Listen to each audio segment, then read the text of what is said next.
பெண்களை என்னைக்கும் கேவலமாக நினைக்காதீங்க. பெண்களை எல்லா இடத்துலையும் சில பேர் இன்னும் அடிமைத்தனையாக இருக்காங்க. பெண்கள் வீட்டை விட்டு வெளியில் வாங்க, 4 பேர்த்துக்கிட்ட பேசுங்க, பழகுங்க, நேர்மையாக இருங்க.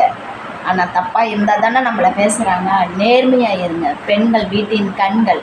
அதே சமயம் பெண்கள் எவ்வளோ பேர் விஞ்ஞானிகளாக, அறிஞர்களாக எவ்வளோ பேர் இருக்காங்க. ஆண்களை விட பெண்கள் ரொம்ப படித்து இப்போ எவ்வளோ உலகம் முன்னேறிக்கிட்டு இருக்கிறது.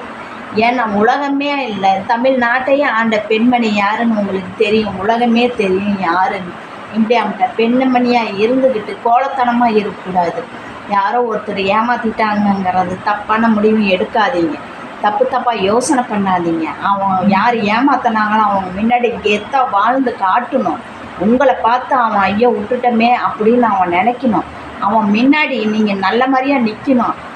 முன்னாடி அவன் சீரழிஞ்சு போகிறது நீங்கள் கண்ணாலேயே பார்ப்பீங்க. பெண்கள் எல்லாம் ரொம்ப மோசமானு நினச்சிக்கிட்டாங்க. அப்படி இருக்காமல் பெண்கள்னா என்னன்னு அவங்களுக்கு காட்டணும்.